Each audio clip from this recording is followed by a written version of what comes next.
नमस्कार बंधु, राधे राधे। मैं नंदिनी प्रिय संस्कृतम में आप सभी बंधुजनों का स्वागत करती हूँ। तो उम्मीद आप लोग बहुत बहुत अच्छे होंगे, स्वस्थ होंगे, मस्त होंगे और बहुत अच्छे होंगे। तो प्रश्नोत्तरी तो आप लोग देख ही रहे होंगे, यदि नहीं देख रहे हैं तो देख लीजिए। और क्योंकि अब जून वाला परीक्षा होने में बहुत समय नहीं रह गया है, तो आप लोग बहुत अच्छे से पाठ्यक्रम देखें, प्रश्न पत्र देखें, प्रश्न का चारों विकल्प विश्लेषण देखें, जो कि हमारे चैनल पे बहुत ही अच्छे से करवाया गया है। आप कहीं और से भी कर सकते हैं, खुद से भी कर सकते हैं, किंतु करें ज़रूर। तो चलिए देखते हैं, बहुत विलंब न करते हुए। चैनल पर नए हैं तो चैनल को सब्सक्राइब कर ले, वीडियो को लाइक कर ले। कमेंट तो आप लोग करते नहीं, फिर भी हम बोल देते हैं कि आप लोग कमेंट भी कर लें। चलिए, प्रचोदयात इति कस्मिन् लकारे रूपमस्ति। प्रचोदयात ये जो है वो किस लकार का रूप है, ऐसा हमसे पूछा जा रहा है। तो ऋग्वेद के तीसरे मंडल के 62वें सूक्त के 10वें मंत्र में विश्वामित्र ऋषि सवित्री देवता की स्तुति के संदर्भ में इस मंत्र का उल्लेख करते हुए कहते हैं, वत्सवितुर्वरेण्यम भर्गो देवस्य धीमहि धियो यो नः प्रचोदयात। तो जो सविता हम लोगों की बुद्धि को प्रेरित करता है, संपूर्ण श्रुतियों में प्रसिद्ध उस द्योतमान जगत सृष्टा परमेश्वर के संभजनीय पर ब्रह्मात्मक तेज का हम लोग ध्यान करते हैं। सायण भाष्य में भी प्रचोदयात के विषय में कहा गया है कि प्रचोदयात चोदय तेलटी अडागम, अर्थात प्रचोदयात जो है लेट लकार में प्रयोग हुआ है, लेट लकार का प्रयोग है। ये वेदों का जो है लेट लकार वेदों में प्रयोग होता है, तो इसका सही विकल्प हमारा चौथा हो जाएगा। हाँ जी, चलिए अगले प्रश्न की ओर बढ़ते हैं। सजातो अत्यरिच्यत इत्यत्र सहपदेन कह गृह्यते। तो चलिए देखते हैं सहपद से किसका ग्रहण किया गया है इस प्रश्न में। तो ऋग्वेद के द्वितीय मंडल के 12वें सूक्त इंद्र सूक्त में, इंद्र सूक्त के प्रथम मंत्र में निर्मणव से महमना सजना से इंद्र, महती सेना के महत्व से युक्त वह ही इंद्र है। इसी प्रकार सायण भाष्य में भी लिखा गया है कि निर्मणस्य सेना लक्षणस्य बलस्य महमनस महत्वेन युक्तः स इंद्रो नाहमिति। इस प्रकार स्पष्ट है कि मंत्रांश में सह पद का अर्थ इंद्र है।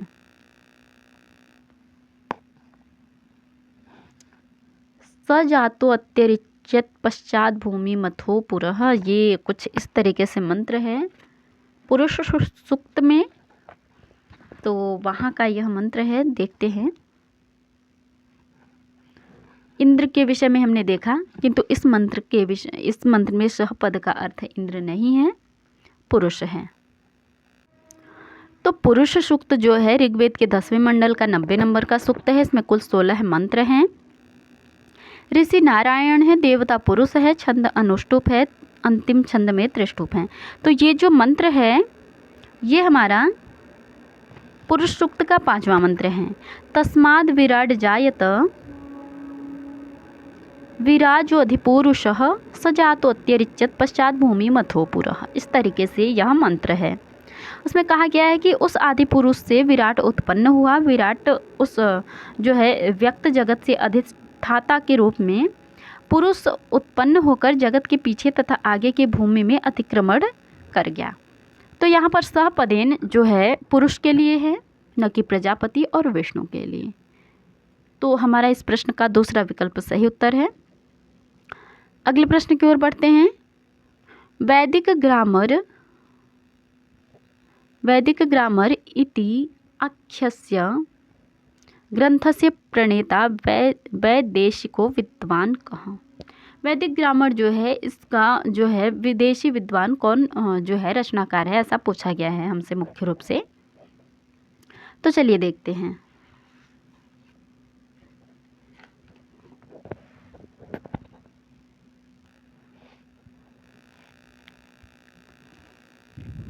हमारे विकल्प में सबसे पहले H.T. कोलब्रुक हैं। तो इनके विषय में देखें तो इन्होंने एशियाटिक रिसर्चेस में ऑन द वेदास वेद विषयक लेख लिखकर पाश्चात्य जगत का ध्यान वेदों की ओर आकर्षित किया। तो इनका तो ये नहीं है, इन्होंने ऑन द वेदास वेद विषयक लेख लिखा। इसके बाद दूसरा विकल्प है मैक्स मूलर। तो मैक्स मूलर ने सर्वप्रथम सायण भाष्य सहित ऋग्वेद का संपादन किया और इन्होंने ऋग्वेद के प्रसिद्ध सूक्तों के अनुवाद एवं व्याख्या पर एक संकलन वैदिक जो है ह्यूमन निकाला। इसके अलावा इन्होंने history of the ancient Sanskrit literature नामक वैदिक साहित्य का इतिहास पर एक पुस्तक का प्रकाशन भी किया। और अब आपके आ जाते हैं तीसरे, मैकडॉनल। इन्होंने वैदिक ग्रामर फॉर स्टूडेंट और संस्कृत ग्रामर फॉर स्टूडेंट, वैदिक मैथोलॉजी और हिस्ट्री ऑफ संस्कृत लिटरेचर, ये सारी पुस्तकें इन्होंने लिखी। तो वैदिक ग्रामर इन्हीं का है, वैदिक ग्रामर फॉर स्टूडेंट और कुछ इस तरीके से बहुत सारी इनकी पुस्तकें हैं जो हमने बताई। तो इस प्रश्न का सही विकल्प जो है तीसरा हो जाएगा। तो चलिए अगले प्रश्न की ओर बढ़ते हैं। सामवेदीय षडज मध्यम पंचम स्वराः कतमे त्रैस्वर्यस्वरे अंतर्भवति। तो इन 3 स्वरों में किस स्वर के अंतर्गत षडज मध्यम पंचम ये आपके आते हैं? तो चलिए देखते हैं। मूल स्वर 3 हैं, उदात्त, अनुदात्त और स्वरित। इनमें से उदात्त स्वर उच्च ध्वनि या तीव्र ध्वनि के लिए था, अनुदात्त निम्न या हल्के स्वर के लिए और स्वरित इन दोनों के मध्यगत स्वर के लिए था। इन 3 मूल स्वरों के आधार पर ही षडज आदि लौकिक स्वरों का विकास हुआ। नारदीय शिक्षा और पाणिनीय शिक्षा के अनुसार उदात्त आदि से इन लौकिक स्वरों का विकास हुआ। जैसे उदात्त में निषाद और गांधार आएंगे, अनुदात्त में ऋषभ धैवत आएंगे और स्वरित में षडज मध्यम और पंचम आएंगे। तो हमसे षडज मध्यम और पंचम ही पूछा गया है, तो ये आपके स्वरित में आ जाएंगे। तो इस प्रश्न का हमारा दूसरा विकल्प सही उत्तर है। चलिए अगले प्रश्न की ओर बढ़ते हैं।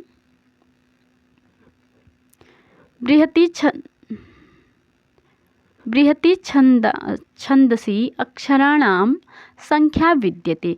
बृहति छंद में जो है अक्षरों की संख्या जो है कितनी है? तो हमारे वैदिक छंदों में 7 छंद बहुत ही प्रसिद्ध है। 7 छंद जो है बहुत ही प्रसिद्ध है। कौन कौन से? गायत्री, औष्टिक, अनुष्टुप, बृहति, पक्ति, त्रिष्टुप, जगति। ये क्रमशः यदि याद करें तो गायत्री में 24 हैं और 4-4 वर्ण आपके बढ़ते जाएंगे। तो आपके हमसे पूछा गया है बृहति छंद के विषय में। तो बृहति छंद हमारा जो है गायत्री, औष्टिक, अनुष्टुप, बृहति, ये चौथे नंबर पर आएगा। तो गायत्री में 24 हैं, तो औष्टिक में 28 हो जाएंगे, अनुष्टुप में 32 हो जाएंगे और बृहति में 36 हो जाएंगे। तो इस तरीके से हमारा बृहति में 36 अक्षर होंगे और 2 अक्षर अधिक होने पर स्वराट, 2 अक्षर कम होने पर विराट, इस तरीके से होता है। और पक्ति में 40, त्रिष्टुप में 44 और जगति में 48 अक्षर होते हैं। चलिए अगले प्रश्न की ओर बढ़ते हैं। दर्श पौर्ण मासेष्टि आगे अनुयाजानाम संख्या विद्यते। दर्श पौर्ण मास में जो है अनुयाजों की संख्या पूछी गई है। तो दर्श पौर्णमास याग जो है वो दर्श पौर्णमास नाम से याग अमावस्या और पूर्णिमा को क्रमानुसार करना चाहिए।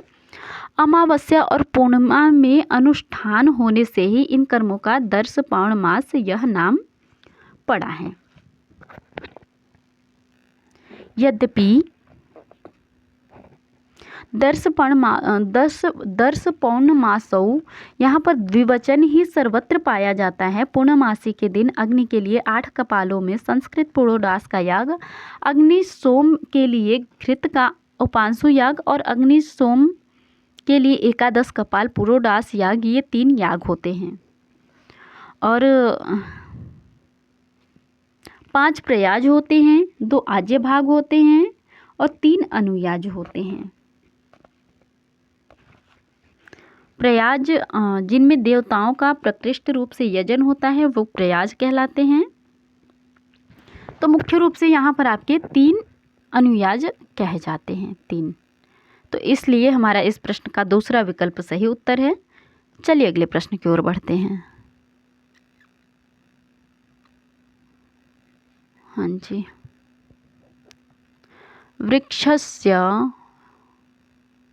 वृक्षस्य नु ते पुरुहुत वया इत्यत्र नु विद्यते। तो ये हमारा जो है नु किस अर्थ में है? ये हमारा नु, देखते हैं इससे संबंधित थोड़े तथ्यों को। निरुक्तकार आचार्य यास्क ने चतुर्विध पदों का उल्लेख किया है। चत्वारि पदजातानि नामाख्यात चोपसर्ग निपाताश्च, अर्थात 4 प्रकार के पद होते हैं, नाम, आख्यात, उपसर्ग और निपात। नाम अर्थात संज्ञा, आख्यात अर्थात क्रियापद, उपसर्ग और निपात अव्यय। इनमें से निपात विविध अर्थों में प्रयुक्त होते हैं। उच्चावच्चेषु निपत्यन्ति ऐसा गार्ग्य कहते हैं, इसलिए इन्हें निपात कहा गया है। इनमें से कुछ निपात उपमार्थक होते हैं, जैसे इव, न, चित, नो, ये उपमार्थक हैं। और कुछ अर्थोपसंग्रह होते हैं, जैसे च, आ, वा, उ, ही इत्यादि। कुछ निपात पाद पूर्ति के लिए होते हैं, जैसे सिम, इत, उ इत्यादि। किंतु ये सभी निपात अलग अलग स्थानों पर अलग अलग अर्थों में प्रयुक्त होते हैं, जैसे नु अनेकार्थक है। यह जो है उपमा अर्थ में भी हो जाता है और निषेध अर्थ में भी होता है। तो उपमा अर्थ में जैसे वृक्षस्य नु ते पुरुहुत वया, हे इंद्र वृक्ष की शाखाओं की भांति तेरी रक्षाएं चारों ओर फैली हैं, यहाँ नु उपमा अर्थ में है। नु उपमा अर्थ और क्षमा कीजिए, निषेध अर्थ दोनों में होता है, तो यहाँ पर उपमा अर्थ में है। चलिए अगले प्रश्न की ओर बढ़ते हैं। अगला प्रश्न है हमारा नियतवाचो युक्तयो नियतानुपूर्व्या भवन्ति इति कथनं वर्तते। तो आचार्य यास्क ने निरुक्त के प्रथम अध्याय के 5वें पाद में जो है निरुक्त शास्त्र के प्रयोजन के विषय में चर्चा की है। उन्होंने बताया है कि इस निरुक्त के बिना मंत्रों का अर्थ ज्ञान नहीं होता।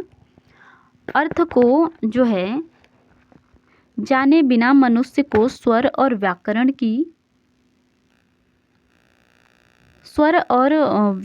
की प्रक्रिया का यथावत ज्ञान नहीं हो सकता। इसलिए यह निरुक्त व्याकरण का ज्ञान कराने वाला और वेदार्थ ज्ञान में सहायक है।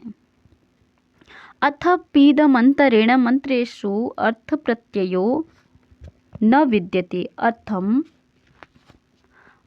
प्रतीयतो नात्यंतम स्वर संस्कारोद्देशः तदिदं विद्यास्थानं व्याकरणस्य कार्त्स्यं स्वार्थ साधकं च।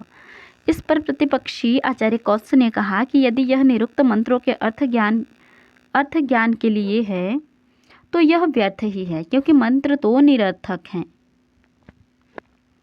ऐसा कौत्स कहते हैं। इसके बाद निश्चित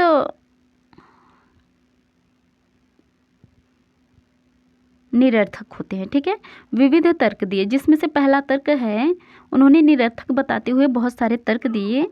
कहते हैं पहले तर्क में कि मंत्र निश्चित शब्दों की रचना करने वाले हैं और निश्चित क्रम वाले होते हैं। नियत वाचो युक्तयोः नियतानुपूर्व्या,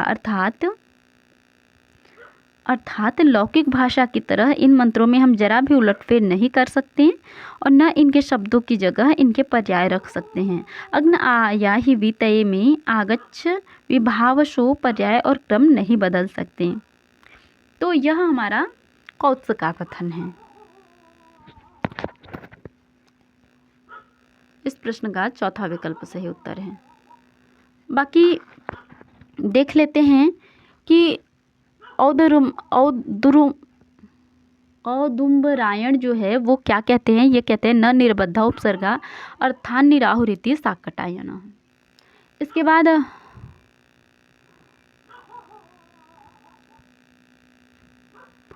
औदुंबरायण जो है वो कहते हैं इंद्रिय नित्यम वचनम औदुंबरायण। गार्ग्य तो आपके कहते हैं कि उच्चा वच्चा पदार्था भवन्ति गार्ग्य। तो इस तरीके से इस प्रश्न का हमारा चौथा विकल्प सही उत्तर है। चलिए अगले प्रश्न की ओर बढ़ते हैं।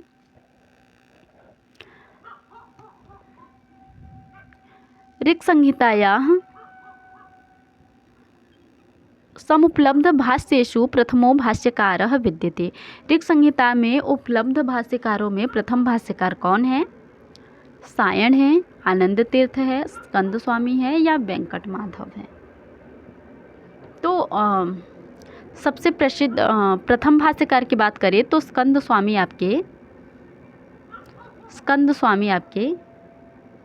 जो है ऋग्वेद के प्रथम भाष्यकार हैं।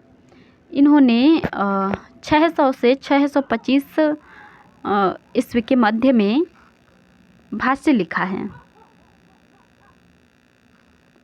तो ये सबसे प्रथम भाष्यकार हैं।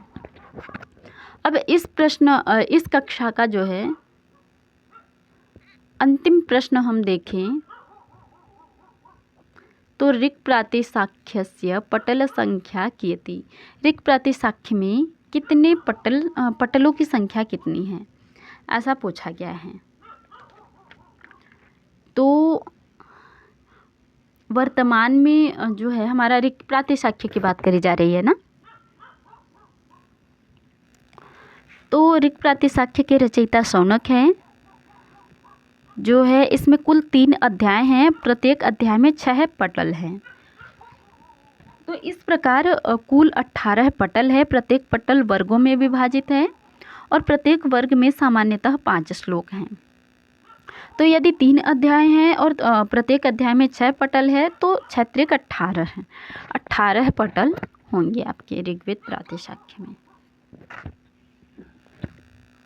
हाँ जी, और वर्तमान में उपलब्ध प्रातिशाख्य ग्रंथों की संख्या 5 है। ऋक् प्रातिशाख्य, अथर्ववेद प्रातिशाख्य, तैत्तिरीय प्रातिशाख्य, साम प्रातिशाख्य, वाजसनेयी प्रातिशाख्य, जिसमें से हमसे ऋक् प्रातिशाख्य के विषय में पूछा गया था और हमने बताया।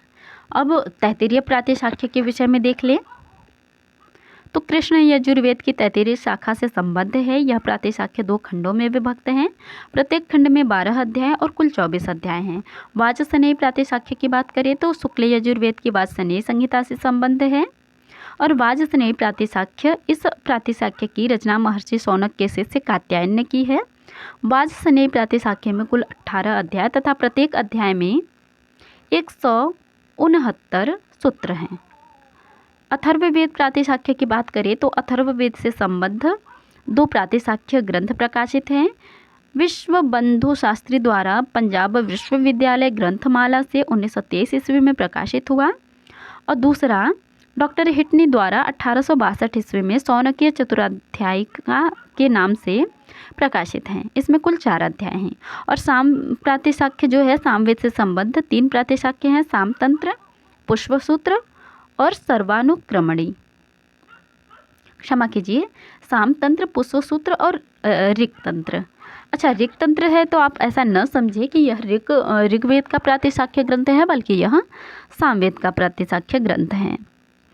तो इस तरीके से इस प्रश्न का हमारा जो है चौथा विकल्प सही उत्तर है।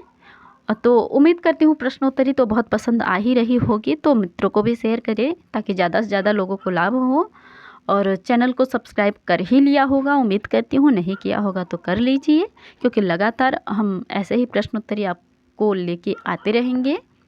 और यदि कुछ त्रुटियां हो, अशुद्धियां हो, तो आप उसको भी अवश्य रूप से कमेंट करिए, सुधारने की कोशिश करी जाएगी। तो चलिए कक्षा समाप्त करते हैं, मिलते हैं अगली कक्षा में अगले प्रश्न के साथ। धन्यवाद।